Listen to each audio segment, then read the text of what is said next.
बोलिए श्री कृष्णचंद्र भगवान की जय। श्री व्यास जी महाराज की जय। श्री सुखदेव जी महाराज की जय। श्रीमद् भागवत महापुराण की जय। श्री परीक्षित महाराज की जय। जनता जनार्दन की जय। आज के आनंद की जय। भारत राष्ट्र की जय। सनातन धर्म की जय। गौ माता की जय।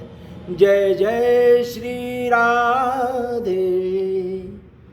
जय जय श्री राधे। जय जय श्री राधे। हर हर पार्वती पतये नमः।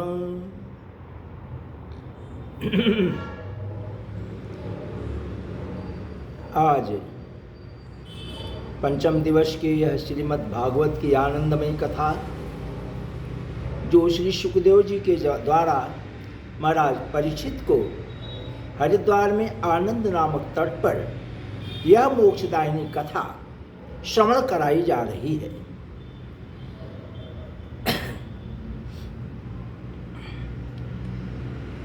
चौथे दिन भगवान कृष्ण का नंद उत्सव मनाया गया, जन्म प्राकट्य हुआ। आज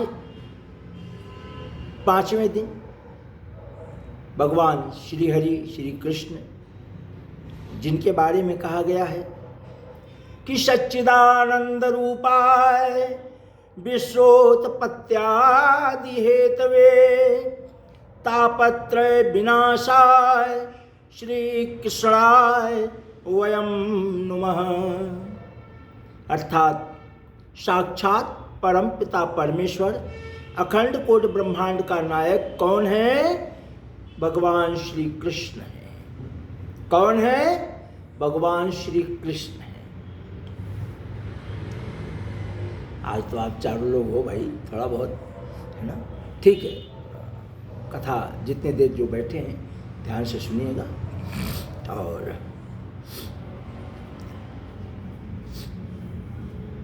ऐसा कहते हैं कि यदा यदा हि धर्मस्य ग्लानिर्भवति भारत,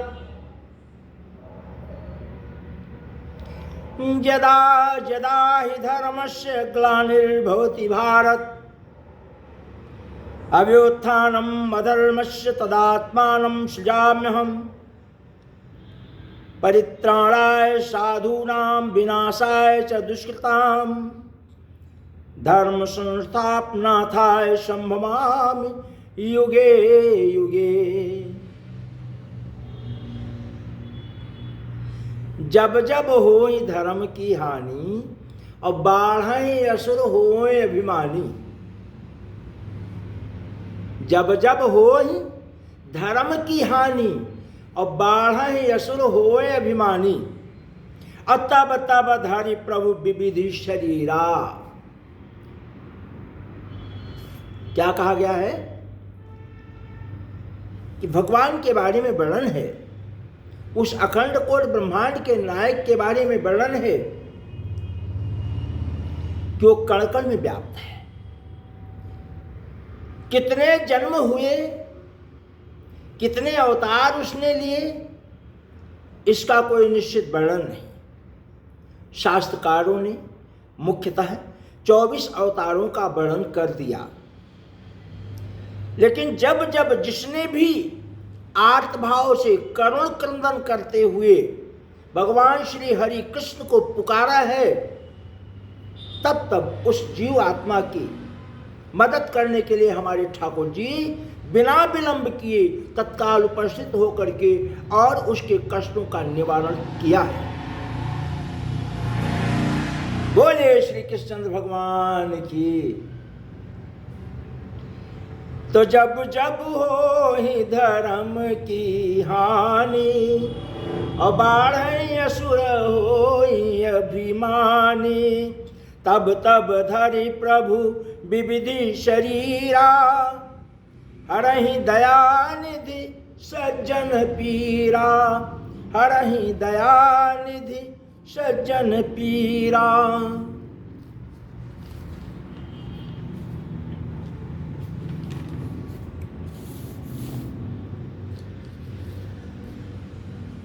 कब प्रकट होते हैं?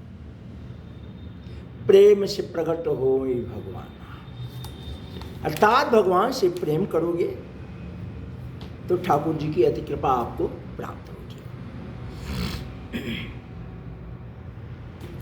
यह परमाध्यक्ष परम पावन पवित्र महोत्सव श्रीमद् भागवत कथा का आज 5वां दिन। भगवान श्री हरि की मंगलमयी कृपा से श्रीमद् भागवत महापुराण की पावन चर्चा हम सब कह भी रहे हैं, सुन भी रहे हैं।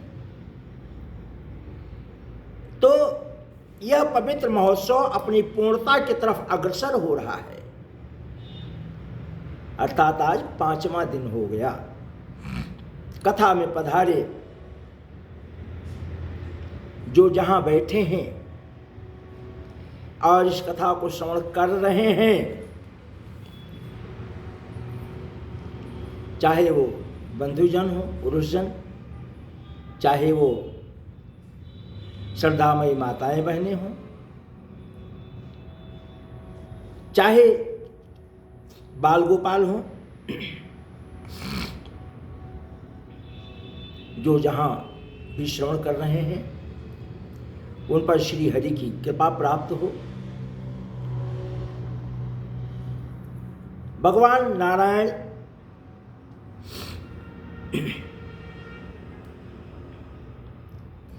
का अवतार बड़ा विचित्र है।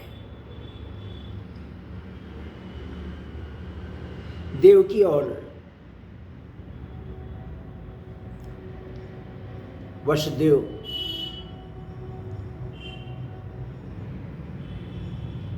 कारागार में बंद हैं। ऐसा कहते हैं कि जहां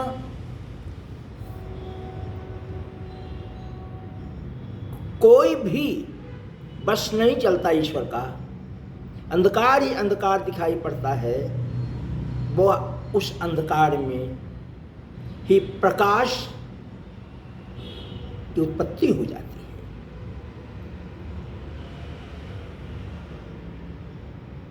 वसुदेव जी देख रहे हैं कि कोई सुंदर सा, जैसे कोई चमकता हुआ तारा हो, और वो दिखाई पड़ा, और गर्भगृह में, यानी जहां जेल में, कारागार में बंद हैं, बेड़ियां लगी हुई हैं, उपस्थित होते ही एक शिशु का रूप धारण कर लिया। वसुदेव जी ने भगवान की प्रेरणा से अपने पुत्र को सूतिकागृह से निकालने की इच्छा की।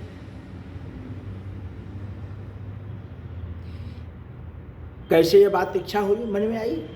भगवान की कृपा से। भगवान वसुदेव जी के मन में ऐसा प्रेरित करते हैं कि तुम मुझे यहां से ले चलो, और उसी समय नंद और जसोदा के यहाँ, जसोदा के गर्भ से योग माया का जन्म हुआ, और उसी योग माया ने द्वारपाल आदि की समस्त इंद्र वृत्तियों की चेतना हर ली। सब के सब अचेत होकर सो गए। बंदी गृह के दरवाजे बंद थे।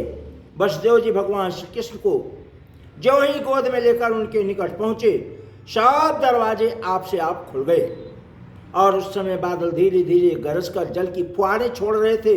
इसलिए शेष जी अपने फनों से जल को रोकते हुए पीछे पीछे चल रहे थे। जैसे श्री राम जी को समुद्र ने मार्ग दे दिया था, वैसे ही यमुना जी भगवान को मार्ग दे दी। वसुदेव जी ने गोकुल में जा करके अपने पुत्र को यशोदा जी की शैया पर सुला दिया, और उनकी नवजात कन्या को लेकर वे बंदी गृह से आ गए, और जेल में पहुंच करके वसुदेव जी ने उस कन्या को देवकी की शैया पर सुला दिया। तथा पहले की तरह बंदीगिरी में बंद हो गए।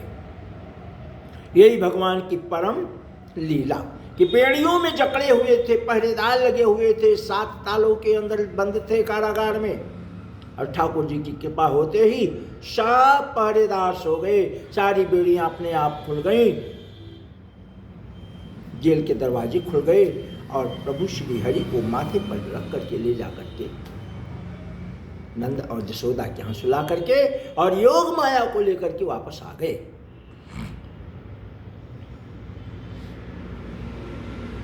श्रीमद् भागवत में वर्णन है, अथ सर्वगुणोपेतः कालः परम शोभनः यदेवा जन्म जन्म शांत ग्रह तारकम। ऐसा वर्णन है कि व्यास जी ने इस श्लोक में काल की शुद्धि का वर्णन किया है, और काल की शुद्धि 2 प्रकार से कही गई है, एक बहिरंग एक अंतरंग। दोनों परम शोभना के नाम से कहा गया है, जो बहुत ही सुंदर है। कहा गया कि समय सुहावना हो गया, सर्वगुणोपेत से बताया कि लोगों के चित्त राग द्वेष आदि सब रहित हो गए, संपूर्ण ब्रह्मांड ऐसा लगे, सारी सृष्टि ऐसा लगे जैसे बसंत का उत्सव छा गया हो। बसंत में सारी पृथ्वी हो गई, सारी धरा हो गई, और द्वापर और कली का संधिकाल भगवान के आविर्भाव के उपयुक्त होता है, क्योंकि संधिकाल गर्भयुक्त नहीं होता।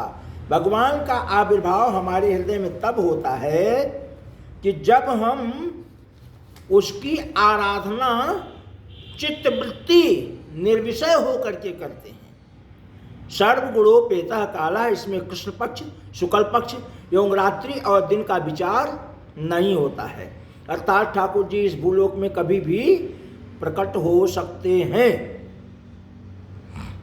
तो भगवान कृष्ण अर्धरात्रि में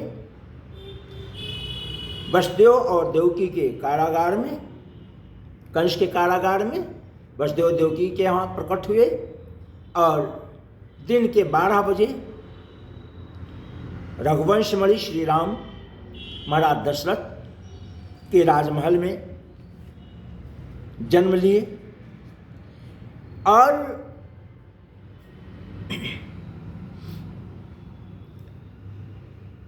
ऐसा शास्त्रोक्त वर्णन है कि बहुत दिनों तक दान पुण्य का कार्य चलता रहा।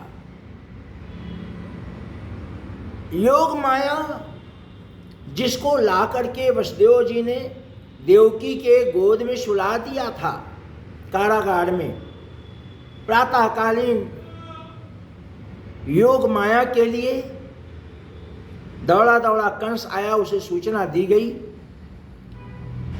कंस ने उस योग माया को, कन्या को उठाया और ज्यों ही शिला पर पटकना चाहा, देवकी ने बड़ी प्रार्थना की कि ये पुत्र नहीं है, कन्या है, आप इसे छोड़ दीजिए। लेकिन कंस कहाँ मानने वाला, कंस मानने वाला कहाँ। तो जैसे ही कन्या को उठा करके और शिला पर पटकना चाहा कंस ने, तो होता यह है कि कंस के हाथों से कन्या छूट गई। उसके हाथ से छूटते हुए आकाश में चली गई और अपने बड़े बड़े 8 हाथों में आयुध लिए दिखाई पड़ी। दिव्य माला, वस्त्र, चंदन, मणिमय आभूषणों से विभूषित।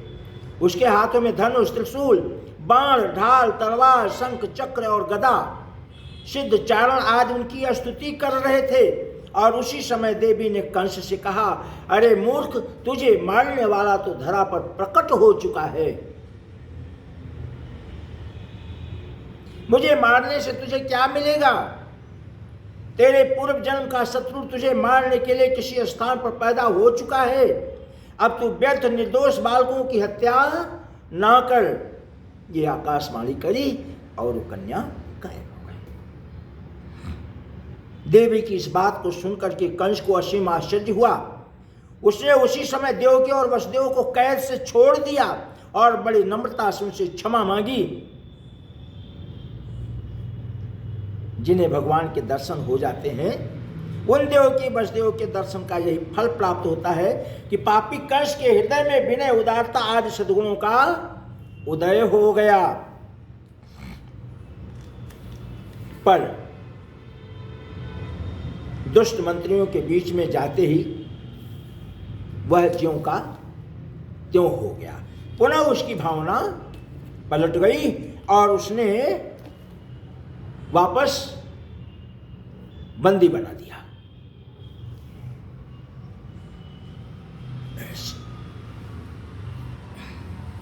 रामौ राष्ट्रपिता रामं मूल मंगलम, जगत पिता राम ही विचारी, श्री राम मैं सब जग जानी, करहु प्रणाम जोरि जुग पानी।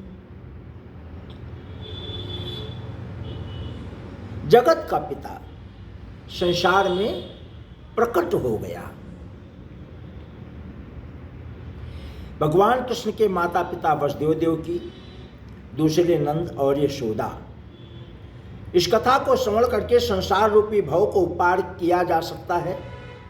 बाबा गोस्वामी जी बहुत सुंदर वर्णन करते हैं। यह चरित जगावहीं, हरि पद पावहीं, तेन पढ़ई भवकूपा। भवसागर से बचने का एक ही उपाय है कि हम भवसागर में डूब जाएं। सुखदेव जी महाराज यह अमृतमयी कथा परीक्षित को हरिद्वार में गंगा के किनारे सुना रहे हैं। 4 दिन हो गया, आज 5वां दिन है। सुखदेव जी भगवान के ऐसा कहते हैं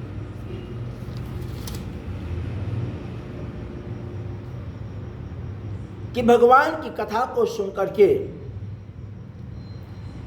करके 4 दिन की भगवान की कथा को सुना करके और सुखदेव जी ने कथा को विराम दे दिया। तो परीक्षित कहते हैं कि गुरुदेव आगे सुनाइए। सुखदेव जी कहते हैं कि परीक्षित कुछ खा पी लो, 4 दिन हो गया है, तुमने कुछ खाया पिया नहीं। परीक्षित कहते हैं कि गुरुदेव मैं तो सिर्फ कथा रूपी रस ही पीना चाहता हूं, पिबत रस मालयम। मैं तो सिर्फ कृष्ण कथा ही सुनना चाहता हूं, मैं तृप्त हूं। सुखदेव जी कहते हैं कि क्या पी लिया? तो सुखदेव जी कहते हैं कि सुखदेव जी कहते हैं कि क्या पी लिया? तो महाराज परीक्षित कहते हैं कि मैं तो कथा रस पी रहा हूं। श्री कृष्ण गोविंद हरे मुरारी, हे नाथ नारायण वासुदेवा। श्री कृष्ण गोविंद हरे मुरारी, हे नाथ नारायण वासुदेवा।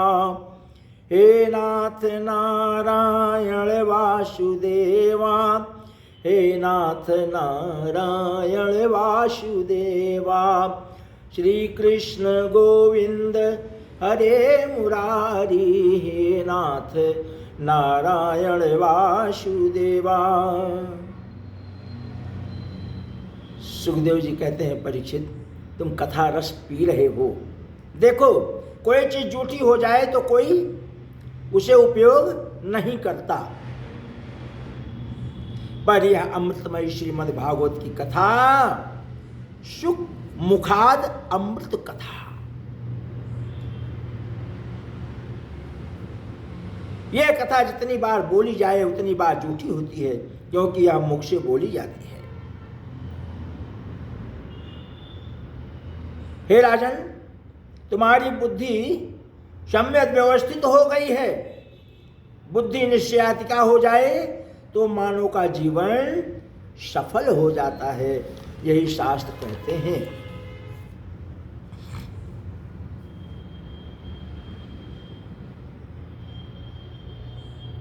जो आकाशवाणी हुई थी, हे कंस तेरा मारने वाला तो पैदा हो गया है, वह बात कंस को टीस रही थी। कंस राज दरबार में आपात मीटिंग बुलाई और उसमें कहा कि ऐसी आकाशवाणी हुई है, क्या करना चाहिए। तो निर्णय हुआ कि जितने बच्चों का जन्म 1 हफ्ते में हुआ है सबको मार दिया जाए। तो कंस ने कहा कि यह तो अच्छा नहीं है, इसमें तो प्रजा बिगड़ जाएगी। पूतना जो कि पिछले जन्म में राजा बलि की बेटी रत्नमाला थी, उसने 52 अंगुल के भगवान को देख करके खुश हो गई, दिल दे बैठी और भगवान से मन में कहा ऐसा ही बालक मेरा स्तनपान करे। भगवान ने कहा कि तथास्तु।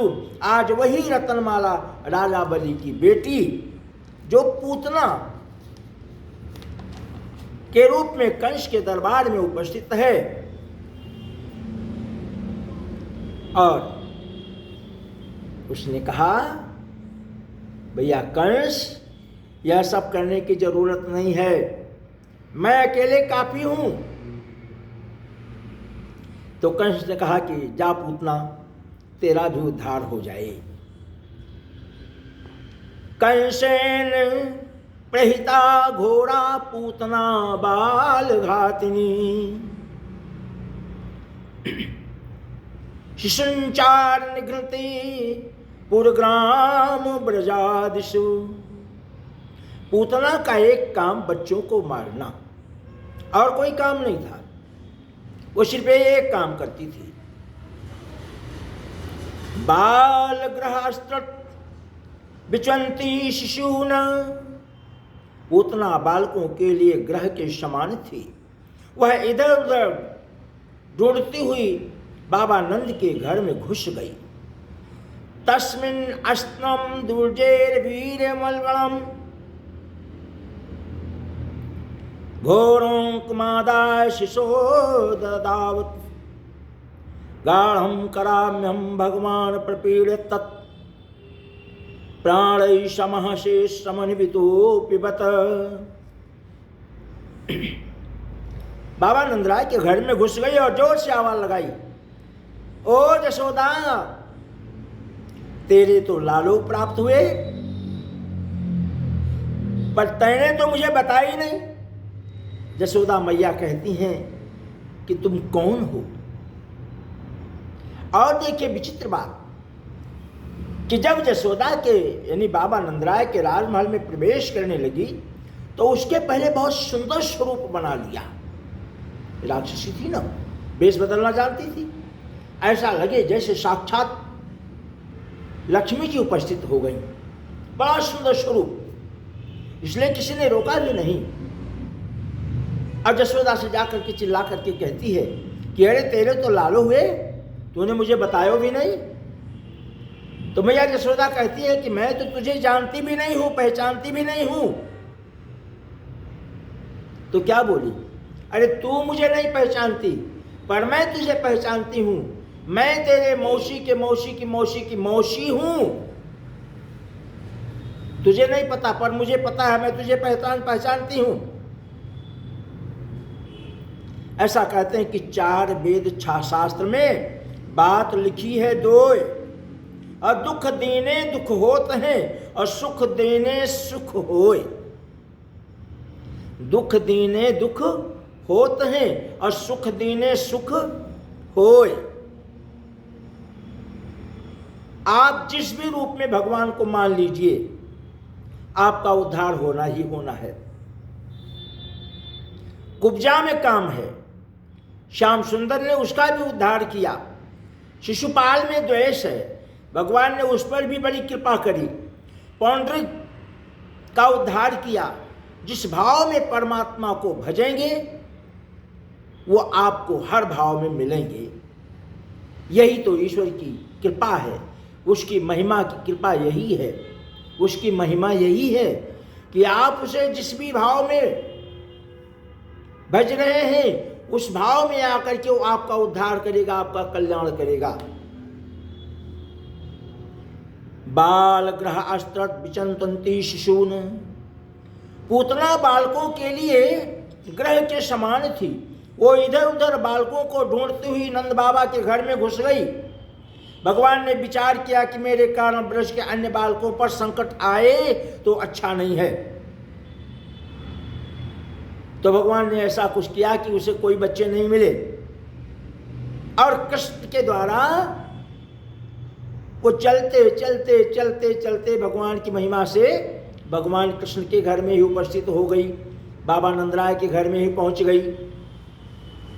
उसकी मति ऐसी बना दी कि कोई बच्चे मिले ही नहीं उसको, तो खोजते खोजते वहीं पहुंच गई जहां भगवान उपस्थित थे, और पहुंच करके यशोदा को आवाज लगा करके दौड़ के यशोदा की गोदी में से बच्चे को छीन करके ले लिया और आगे बढ़ गई, और अपने स्तन में मुख दे दिया। भगवान कृष्ण कहते हैं,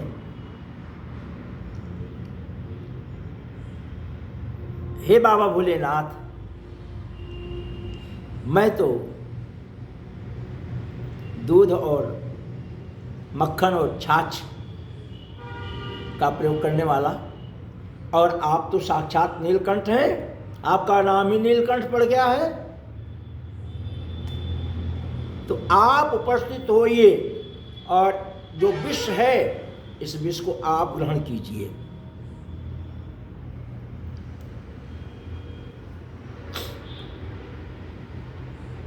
तो भगवान ने स्तनपान कराया राक्षसी ने, पूतना ने, और आगे बढ़ी। और जब राजमहल से बाहर हो गई, आगे बढ़ती जा रही, तो भगवान ने क्या किया? सा मुंच मुंचालमिति प्रभाषणी निष्पीड़े माना खिल मर्मणि, प्रार्थना करने लगी, हे गोविंद हे गोपाल अब तो जीवन हारे, हे गोविंद हे गोपाल अब तो जीवन हारे, छोड़ दो, मुक्ति दो, मुक्ति दो, मुक्ति दो, मुक्त पान करो, मुक्त पान करो, मुक्त पान करो। इस तरह से जोर जोर करके चिल्लाने लगी। और हमारे ठाकुर जी हैं, कहते हैं, कहाँ तू मेरी शरण में आ गया, अब मैं तुझे कैसे छोड़ दूं? ना ना ना ना, जो मेरी शरण में आ गया मैं उसे त्याग दूं, ये मेरा धर्म नहीं है। इसलिए हे पूतना, अब तू मेरी शरण में आ गई है, मैं तो तेरा कल्याण ही करके रहूंगा। तस्या सुनेना तृणभीरम साद्र महीदोश्चाल सग्रह,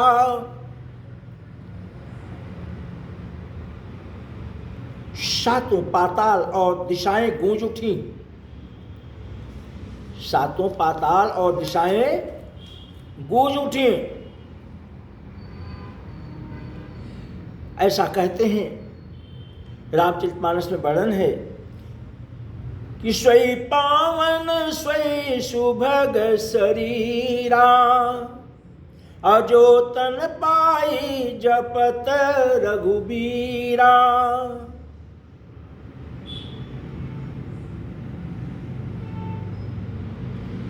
यानी सुंदर गोरी चमड़ी नहीं होती है, सुंदर मन होता है। खूब साबुन लगाइए, तेल लगाइए, अच्छे अच्छे महंगे महंगे साबुन लगाइए, रोज नहाइए, उससे क्या होगा? केवल शरीर स्वच्छ होगा। और एक बात है, आप जितने महंगे जितने अच्छे साबुन का प्रयोग करेंगे, थोड़े दिन में वही अच्छा साबुन आपके लिए रोग का कारण बनेगा,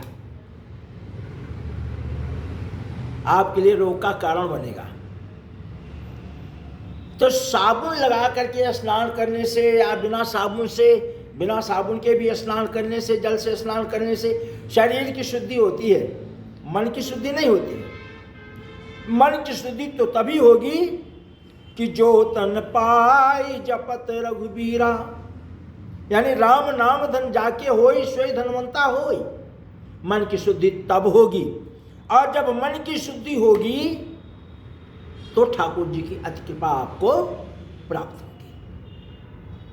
इसलिए जरूरी क्या है? मन की शुद्धि। तो पूतना ने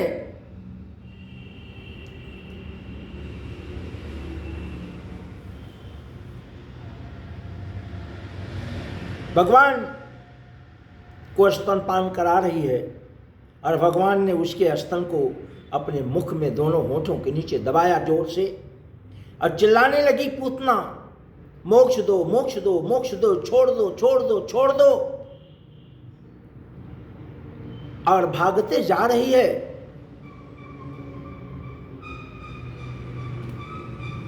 तो जब जाकर के गिरी तो 6 कोष के भीतर के वृक्षों को कुचल डाला। इतना भारी भरकम शरीर, 6 कोष के भीतर के वृक्षों को कुचल डाला जब गिरी, क्योंकि विशालकाय राक्षसी रूप धारण किया जब गिरी। उसी समय मथुरा से बाबा नंदराय,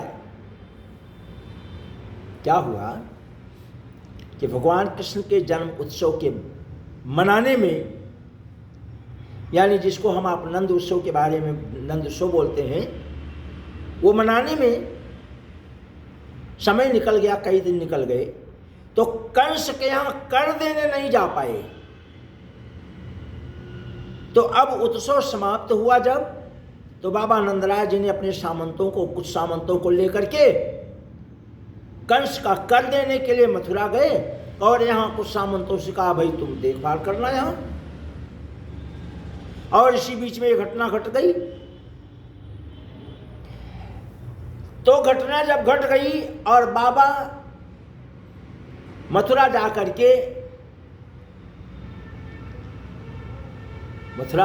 के और कंस को कर दिया, और कंस को कर देने के बाद चले गए वासुदेव और देवकी से मिलने। तो वासुदेव और देवकी से जब मिलने गए कारागार में, तो वासुदेव जी ने कहा, देर मत कीजिए आप, हमें ऐसा लगता है कि आपके यहां कुछ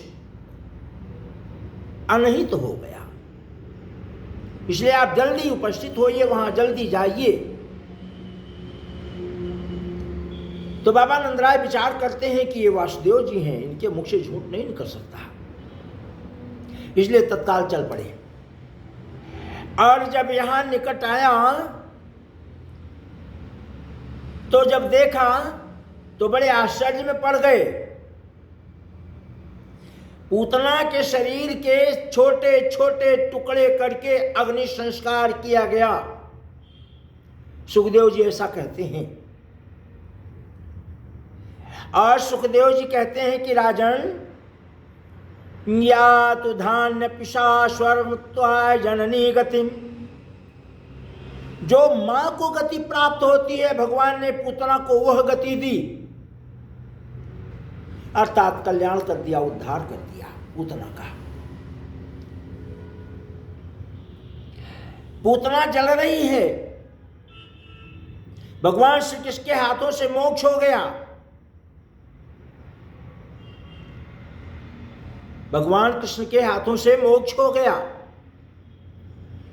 बड़ी दूर तक ऐसी महक उठ रही, लगता है जैसे चंदन की लकड़ी जल रही हो कहीं, जैसे चंदन की कहीं लकड़ी जल रही हो। सूरदास जी वर्णन करते हैं कि सूर कहे श्याम सुनो शरण है तुम्हारी, सूर कहे श्याम सुनो शरण है तुम्हारी, अब की बार पार करो। सूर कहे श्याम सुनो शरण है तुम्हारे, अब की बार पार करो नंद के दुलारे, अब की बार पार करो नंद के दुलारे। पूतना क्या है? अज्ञानता, हमारी आपकी अज्ञानता। आज तो गली गली कुछ कुछ घर घर में तमाम पूतनाएं हैं, है ना। भगवान को मानती ही नहीं है, और भगवान को नहीं मानती है, पति को भी नहीं मानती है। पति परमेश्वर कहलाता है, पति को माने तो भी अच्छा है, भगवान को ना माने, पर पति को तो माने। और पति को नहीं मान रहे तो कम से कम भगवान को तो माने, और पति को मानना ही अच्छा होता है। पूतना का मोक्ष हुआ, पूतना विद्या है। रामचरितमानस के सुंदरकांड में कहा गया है कि मोहे कपट छल छिद्र न भावा। भगवान कहते हैं कपट मुझे अच्छा नहीं है। रामचरितमानस का वर्णन है कि पूतना ने कपट किया, इसलिए भगवान ने आंख बंद कर लिया। मोहे कपट छल छिद्र न भावा, ये रामचरितमानस का वर्णन है। भगवान कहते हैं मुझे कपट अच्छा नहीं है। पूतना आई तो भगवान ने अपने नेत्र बंद कर लिए। शास्त्रकार लिखते हैं कि नेत्र क्यों बंद कर लिए? क्योंकि भगवान कहते हैं ये पूतना पापनी है, बालघातनी है, ये कपटी है, वेश बदल करके आई है, इसलिए मैं इसका दर्शन नहीं करूं। नहीं ज्ञाने न सदसम पवित्रमहि विद्यते। ज्ञान से पवित्र कुछ भी इस संसार में नहीं है, यही कहा गया है। हरि अनंत हरि कथा अनंता। हिरण्याक्ष का पुत्र उत्कच जो घोड़े पर बैठ करके लोमहर्षण ऋषि के फुलवारी को नष्ट कर दिया, उन्होंने शाप दिया जा तू बिना शरीर के हो जा। उसी समय सांप के केचुल के समान उसका शरीर गिरने लगा। तो प्रार्थना किया कि त्राहि माम शरणम गुरु, और गलती हो गई तो गुरुजी ने कहा जा तुझे मोक्ष मिलेगा। जब द्वापर में यदुवंश में साक्षात परमपिता परमेश्वर अवतार लेंगे वसुदेव और देवकी के यहाँ, तब तेरा उद्धार होगा नंद और जसोदा के यहाँ। अवतार वहां लेंगे। यह भी बड़ी विचित्र बात है।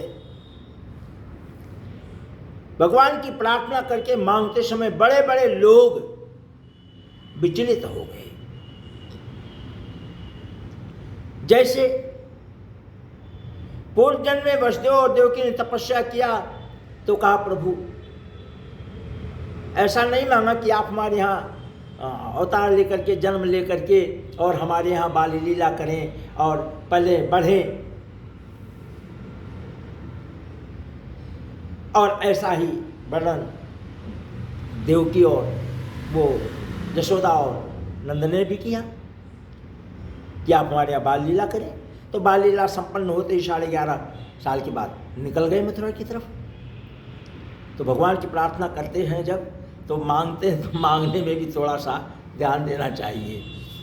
पर ठीक है, जब बड़े बड़े विचारक, बड़े बड़े विद्वान, बड़े बड़े भगवान की तपस्या करने वाले लोग, भगवान का ध्यान करने वाले लोग विचलित हो गए, तो हम आप तो कुछ करते ही नहीं हैं। जो करते हैं लोभ में करते हैं, लालच में करते हैं। तो केचुल के समान उसका शरीर हो गया। ऋषि ने आशीर्वाद दिया कि यदुवंश में जब कृष्ण अवतार लेंगे तुम्हारा उद्धार होगा। भगवान लगभग 3 महीने के हो गए और मैया ने नहला धुला करके नवीन वस्त्र धारण करा करके और छकड़े में लिटा दिया। ये संकटासुर बालक छकड़े को उलट करके भगवान को मार देना चाहता था। भगवान ने अपने पांव के ठोकर से उस छकड़े को उलट दिया और टुकड़ा टुकड़ा हो गया छकड़ा, और वो संकटासुर राक्षस मृत्यु को प्राप्त हुआ। बच्चों ने देखा, बड़े लोगों से बच्चों ने बताया। बच्चों ने भगवान के बारे में कहा कि हम लोगों ने देखा है कि ये जो बालकृष्ण है इन्होंने अपने छकड़े से उलट दिया। तो बड़े लोगों को कहाँ विश्वास, 3 महीने का बालक, कहाँ विश्वास। रुदंतम सुतमादाय सूदाग्रह सततम। भगवान चौंक कर रोने लगे। लीला कर रहे हैं मैया दौड़ी, गोदी में उठाया, ब्राह्मणों से सूक्त का पाठ करवाया। कृतस्वास्थ्येन विप्रय सूक्त ही अस्तनम पायतम, अस्तन पान करा करके सुला दिया। अब 2-4 दिन के बाद कंस ने विचार किया कि पूतना गई नहीं आई,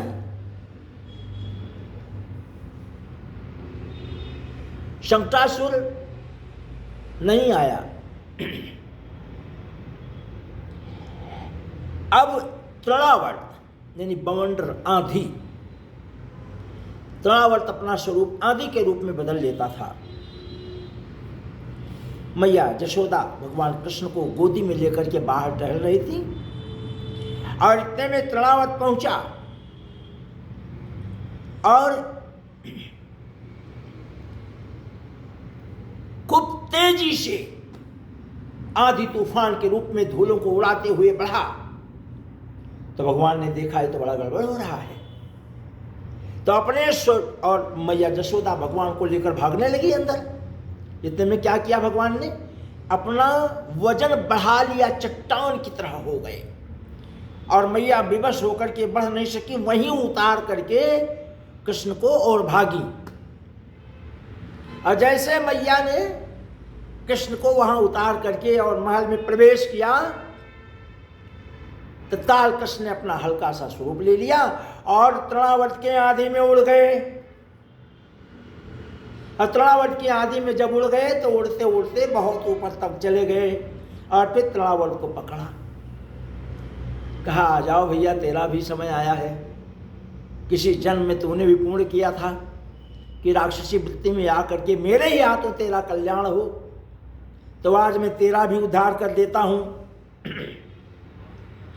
और भगवान श्री कृष्ण ने उसका गला ऐसे अद्भुत ढंग से पकड़ा कि उसकी सारी कोशिश नाकाम हो गई और निश्चेष्ट होकर ब्रज की भूमि पर गिर पड़ा। उसके प्राण पखेरु उड़ गए। अब ये तृणावर्त कौन था? राजा सर्षाक्ष एक बार अपनी रानियों के साथ नर्मदा के तट पर विहार कर रहे थे। उसी समय उधर से दुर्वासा ऋषि निकले। राजा ने उन्हें प्रणाम नहीं किया। दुर्वासा जी ने उन्हें शाप दे दिया कि तू राक्षस हो जा। वही राजा सर्षाक्ष तृणावर्त हो गया तथा भगवान का स्पर्श पा करके मुक्ति को प्राप्त कर लिया, मुक्त हो गया। रामावतार में वशिष्ठ जी ने चारों भाइयों का नामकरण संस्कार किया था, 12वें दिन कर दिया था। पर कृष्ण अवतार में 1 वर्ष बीत गया। यदुवंशियों के कुलगुरु गर्गाचार्य जी आए प्रातःकालीन।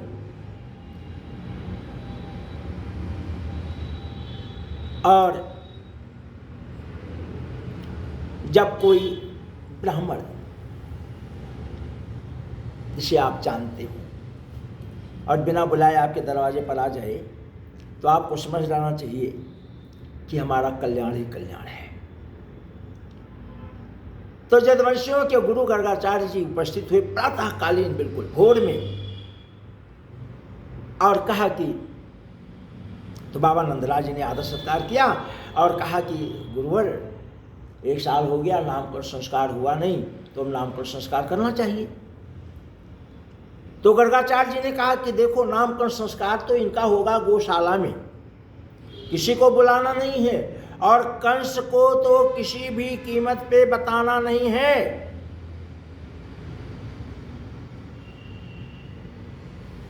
इसीलिए मैं अपना वेश बदल करके आया हूं कि मुझे कोई आपके ब्रज के लोग कोई पहचान नहीं सके, गोकुल के लोग कोई पहचान नहीं सके कि गर्गाचार्य जी आए हुए हैं बाबा नंदराय जी के यहाँ, वरना ये बात अल्लाह हो जाएगा और फिर कंस को शक हो जाएगा। इसलिए यह बात कंस तक नहीं जाना चाहिए। सेवक सदन स्वामी आगमनु अमंगल मूल अमंगल गम। ब्राह्मण दरवाजे पर आ जाए बिना बुलाए तो समझ लीजिए कि आपके घर कोई विपत्ति आने वाली रही होगी ना, तो वो टल गई, अवश्य टल गई। भगवान कहते मैं सेवक हूं। आत्मा जब परमात्मा से मिलने जाता है तो संत मिलन को जाइए तज ममता अभिमान, और ज्यों ज्यों पग आगे बढ़े कोटिक यज्ञ समान। काम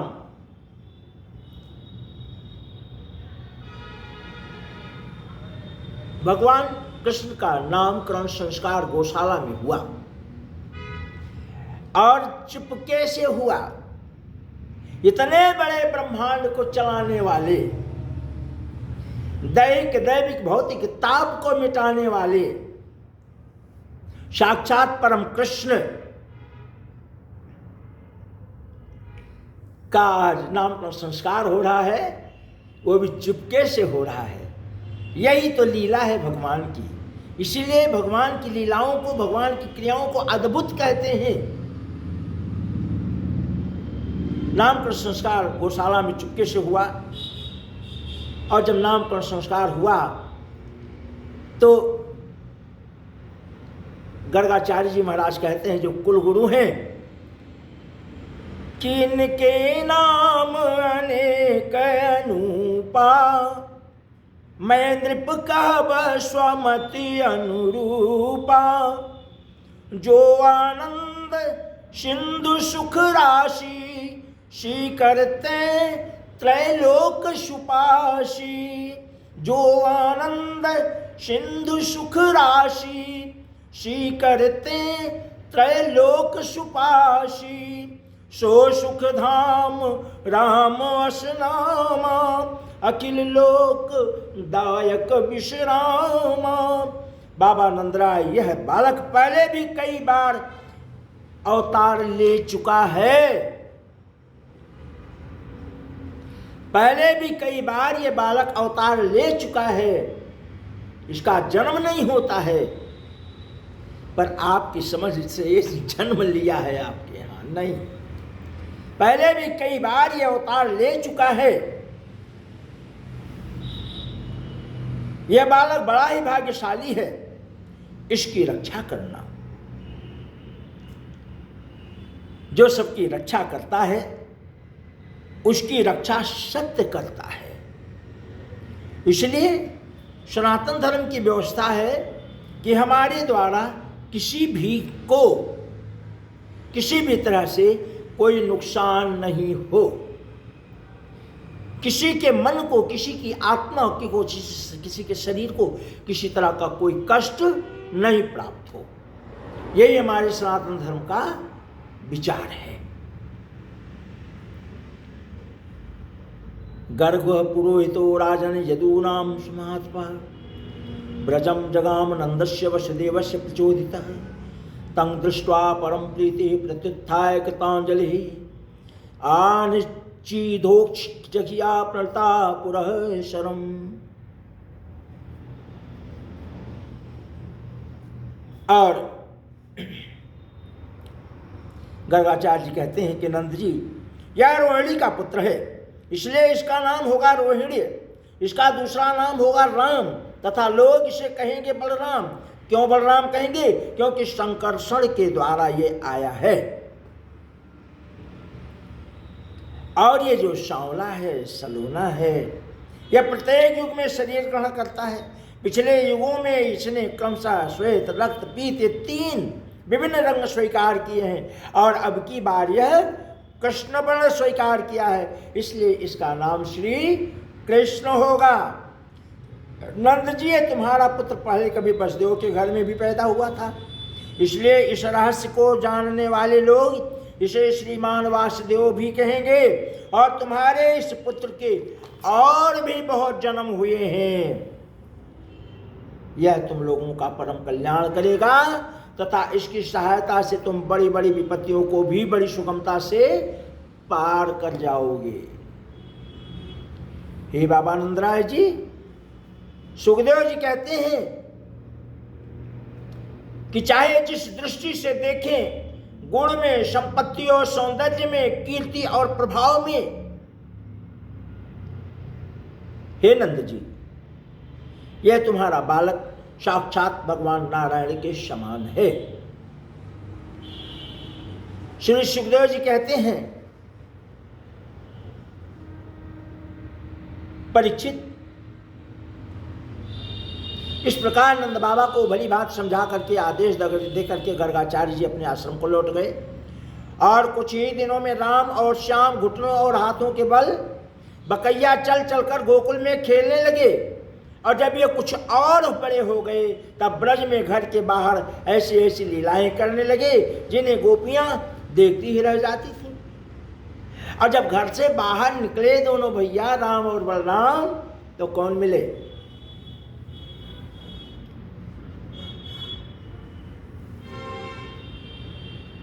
बालक लोग, ग्वाल बाल। अब ग्वाल बाल दुबले पतले दिखे तो कृष्ण ने पूछा, भैया तुम दुबले पतले कैसे हो?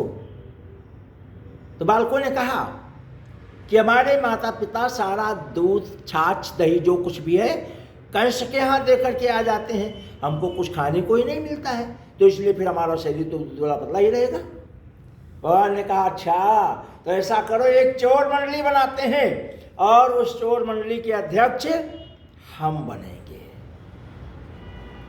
तो भगवान ने एक चोर मंडली बनाई ग्वाल बालों को लेकर के और विभिन्न तरह की लीलाएं करने लगे। क्या लीलाएं करने लगे? अनोखी लीलाएं। सुखदेव जी महाराज कहते हैं कि राजर्षि से बचपन की चंचलताएं बड़ी ही अनोखी होती थीं। गोपियों को तो वे बड़ी ही सुंदर और मनोहर लगती थीं। एक दिन सब की सब गोपियां इकट्ठी होकर के नंद बाबा के घर आईं और यशोदा माता को सुना सुना कर कन्हैया की करतूत कहने लगी। क्या कहने लगी? अरे ओ यशोदा, ये तेरा कान्हा बड़ा ही नटखट हो गया। यह चोरी के बड़े बड़े उपाय करके हमारे माखन दूध दही खा जाता है और खाता ही नहीं है, सारा बानरों में भी बांट देता है तथा हमारे माठों को भी फोड़ देता, अर्थात मटकियों को भी फोड़ देता है। और इसे इस बात की पक्की पहचान है कि किस छीके पर किस बर्तन में क्या रखा है, ना मालूम कैसे समझ लेता है। और ऐसा करके भी जब पकड़ में आता है ना तो कहता, ना ना ना ना, मैंने नहीं चुराया, मैंने बचाया। ये तो ये फलाने जो ग्वाल बाल हैं उनका नाम लेकर के, और इन्होंने ये तो ऐसा कर रहे थे, मैं उपस्थित हो गया और मैंने बचा लिया। अब बचाने के छीना झपटी में ये गिर गया, मैं क्या करूं? और उनकी यह दशा देख करके यशोदा जी उनके मन का भाव ताड़ लेती और उनके हृदय में स्नेह तथा आनंद की बाढ़ आ जाती। तो यह माखन चोरी भगवान की दिव्य लीला है।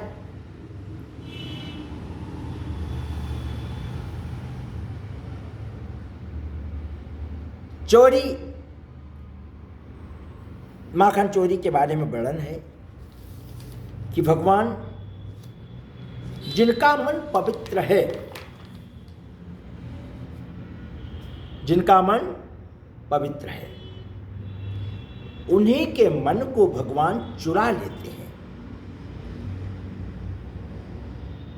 जो भगवत कीर्तन भजन करते रहते हैं और मन पवित्र है।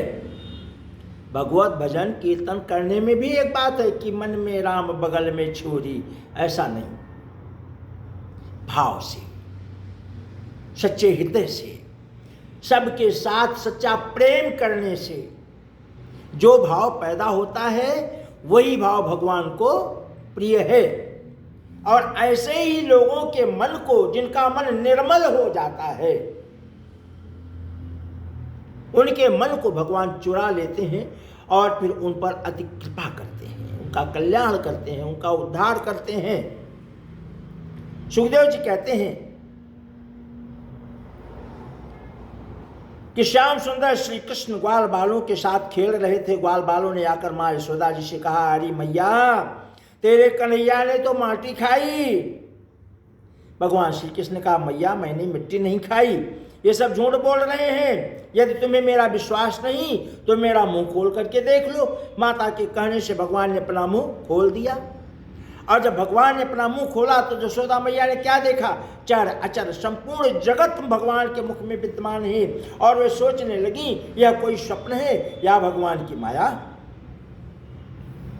उस समय भगवान ने अपने स्वरूप का दर्शन कराया मैया यशोदा को, और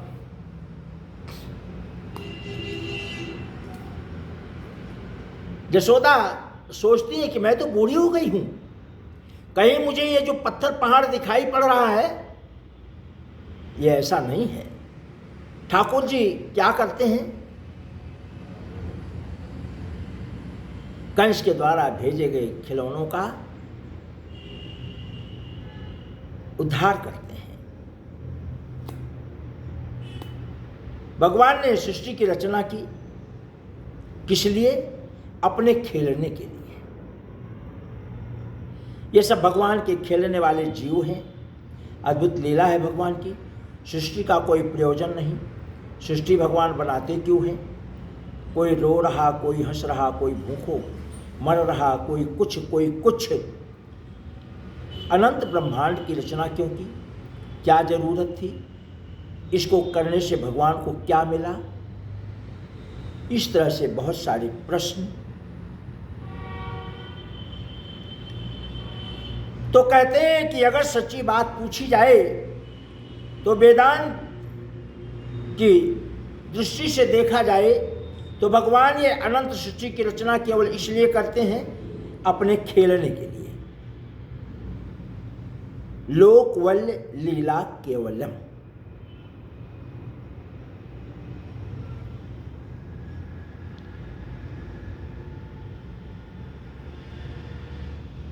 बहुत इस अद्भुत लीला को जब सुना परीक्षित ने, राजर्षि ने, तो पुनः प्रश्न किया।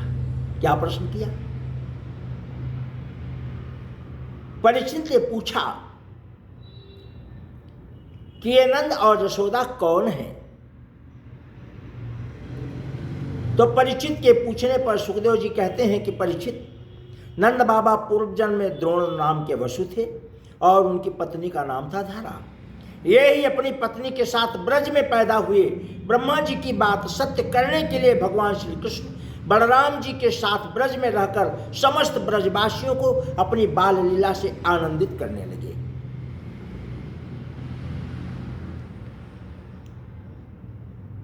परीक्षित कहते हैं राजर्षि, एक दिन भगवान श्याम सुंदर श्री कृष्ण अपने सखा तन सुखा मन सुखा धन सुखा श्री रामा आदि के साथ एक ग्वालिन के घर में घुसकर माखन की चोरी कर रहे थे। वह ग्वालिन भी पास ही कुएं से पानी भर रही थी और माखन का छीका कुछ ऊंचा ही बंधा था। तब उन्होंने उसी से एक के ऊपर एक के कंधे पर चढ़कर उसका माखन निकालकर चक चक कर मीठा मीठा माखन खाने और खिलाने में मगन हो रहे थे। और इतने में वो ग्वालिन आती हुई उनके साथियों को दिखाई पड़ी।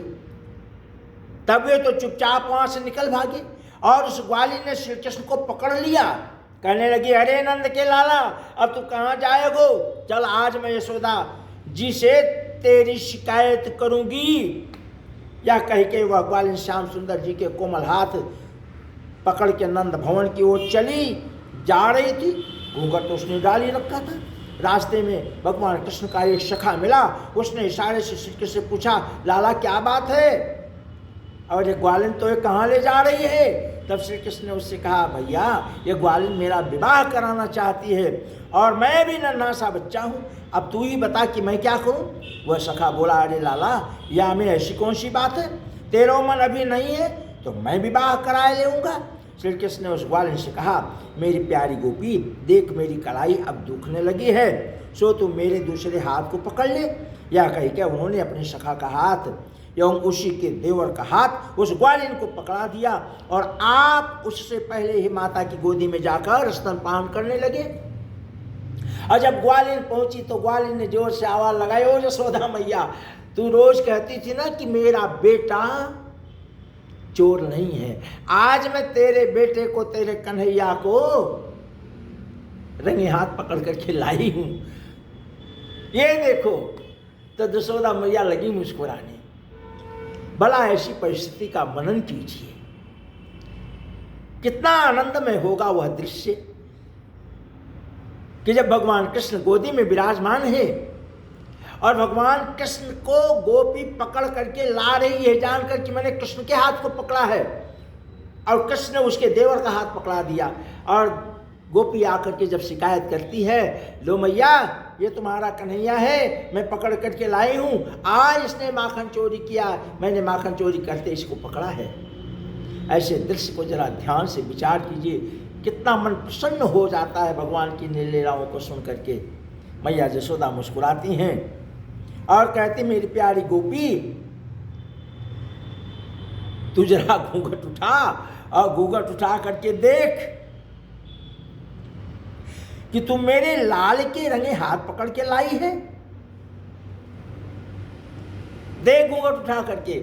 और जब घूंघट उठा करके देखा तो मैया कहती है कि तेरी तो मति मारी गई है, नैक देख लेती तू पहले तो फिर यहां दौड़े दौड़े शिकायत करने आती।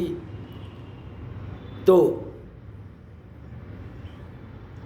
शास्त्र कहते हैं कि भगवान यही समर्पण भाव है, यही ज्ञान है। सब वेद विद्याओं को पढ़ने के बाद यही ज्ञान प्राप्त होता है। क्या ज्ञान प्राप्त होता है?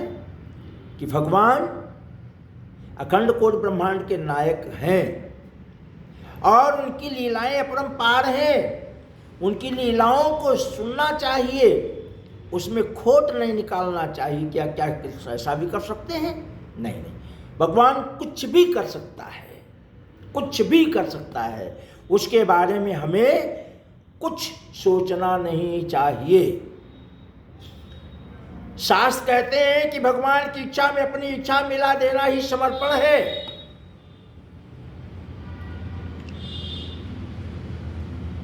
क्यों? और दूसरा भाव क्या है कि जाहि विधि राखे राम वाही विधि रही है, और सीताराम सीताराम सीताराम कहिए। जाहि विधि राखे राम वाही विधि रहिए, सीताराम सीताराम सीताराम कहिए। और रहना भी वैसे पड़ेगा जैसा वो चाहेगा। हम जैसा चाहेंगे वैसा नहीं रह सकते। जैसा वो चाहेगा मुझे वैसा ही रहना पड़ेगा। बोलिए श्री कृष्ण भगवान की जय। भगवान के नामकरण संस्कार के बाद गर्ग संहिता में भगवान की गुप्त लीला का वर्णन आया है। वह श्री राधा और श्री कृष्ण का ब्रह्मा जी के द्वारा विवाह है। बोलिए श्री कृष्ण भगवान की जय। श्री राधे कृष्ण गोपाल की जय। श्रीमद् भागवत महापुराण की जय। श्री व्यास जी महाराज की जय। आज के धर्म की जय। बाबा नंदराय की जय। भारत धर्म राष्ट्र की जय। गौ माता की जय। सब धर्म की जय। आज के आनंद की जय। जनता जनार्दन की जय। श्रीमद् भागवत महापुराण की जय। जय जय श्री राधे।